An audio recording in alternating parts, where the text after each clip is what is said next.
If you can imagine a 5'1", curly-haired, slightly eccentric English woman and a 6-foot-tall, straight-haired, serious Southerner. She drinks tea, he drank coffee. She was spontaneous, he was planned. She wears suits, he wore jeans and a baseball cap. She listens to Beethoven, he listened to Hank Williams. She's Jewish, he was not. You have successfully pictured my parents. Life is messy. Today, I would like to share my journey of living in 2 boxes to shifting to live my authentic, whole, complicated Jewish self. It was a struggle, but it was worth it. Growing up, my mom would take me to synagogue on Shabbos, and I loved going because it was a chance for me to socialize with other children. Going to synagogue turned into attending Sunday school. Attending Sunday school turned into attending summer day camp. And at about the age of 10, I asked my mom if I could attend Jewish day school. I'm an only child, and I mostly got what I wanted. My mom said yes. Starting in 6th grade, I attended the Hebrew Academy, an Orthodox Jewish day school, maximum impact Judaism. I remember meeting my class on the first day. There was Chava, Yehudis, Naomi, Zelda, Shandy, and me, Samantha. Growing up in my Orthodox circle was complicated. I remember going to shul on the high holidays, and during Birkas Kohanim, the blessing of the priest, when all of the children would go under their father's talesim, I was painfully aware that my father wasn't on the other side of the mechitza, the division between the men and the women. I was invited to stand under the rabbi's tallis with all of his children, but I felt so lonely and so awkward. At the beginning of class one day, my teacher circulated a paper and asked us to write our parents' Hebrew names. And as the paper got closer and closer to me, I had this terrible pit in my stomach. I had no idea what I was going to write for my father's name. I couldn't even tell you today what I did write, but I can still feel that pit. And as we got older and everybody started talking about shidduchim, dating, I couldn't imagine how I was going to introduce my non-Jewish father to a spouse. Because in my ultra-Orthodox world, being able to trace your lineage back to a Torah giant meant stardom. And I was at best B class. Incidentally, I married a rabbi's son. Believe it or not, I am not the first person to struggle with identity. Hakol kol Yaakov, v'hayadayim yedei Esav.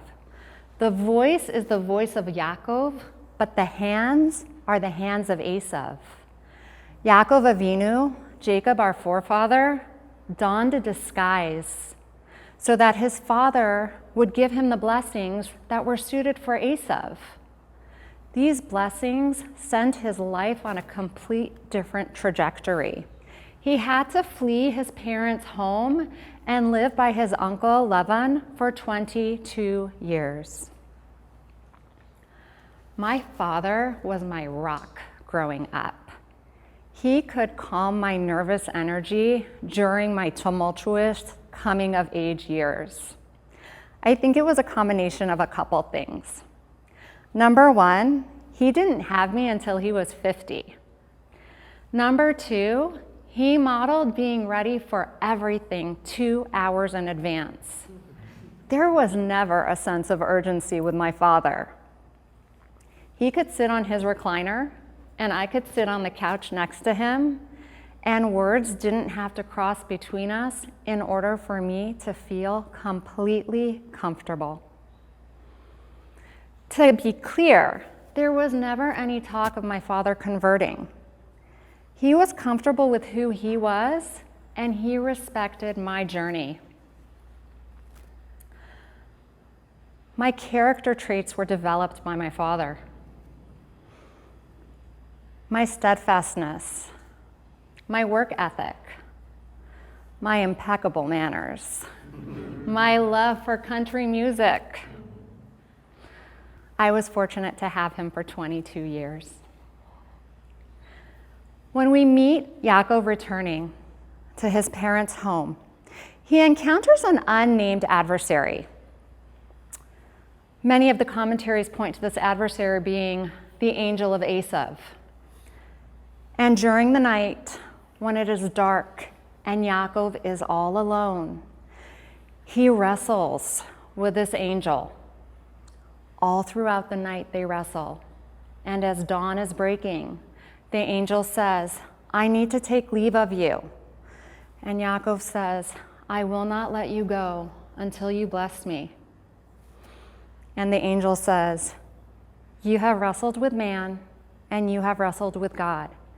And from now on, you shall be known as Yisrael." A name change in the Torah is significant. It is transformational. Yaakov was now Yisrael, and we are called Bnei Yisrael until today. After my father passed, I went through his wallet, and I discovered that he had pictures of me from the time that I was an infant, all neatly placed behind each other until my senior picture. He literally carried me everywhere. And now I would have to carry our love alone. I remember speaking to my mother-in-law after he passed, and she cried with me.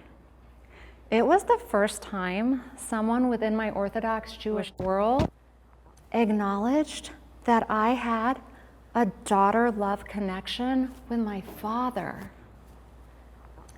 You have to remember, I didn't have a traditional Shiva period to mourn. And so during the day, I would hold myself together. And at night, when it was dark and I was all alone, and I put my head down on my pillow, it would become damp. As I wrestled with where to hang the emotion and the mitzvah to carry my father.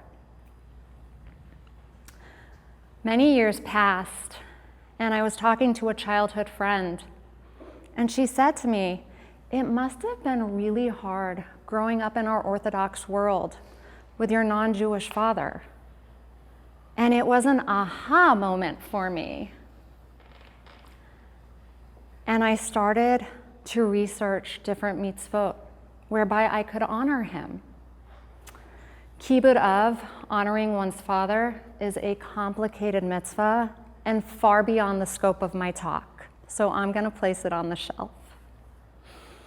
But Hakaras Hatov, gratitude, was the perfect place for me to commemorate my father.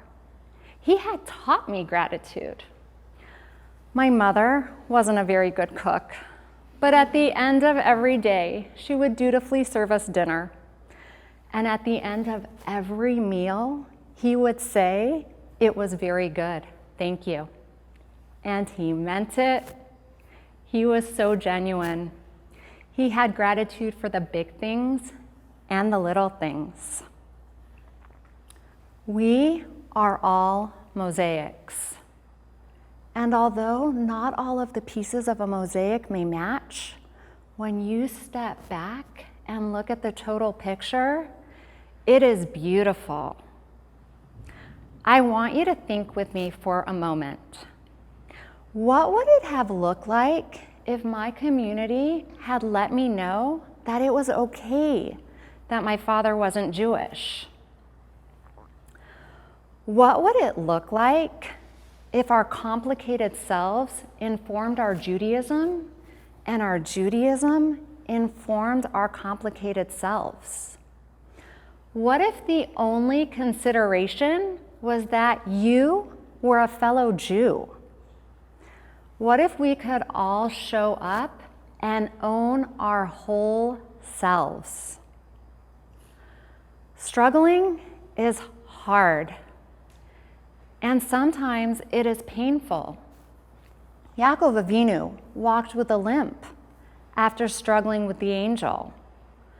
But struggling is transformational and liberating. What part of you are you leaving at the door?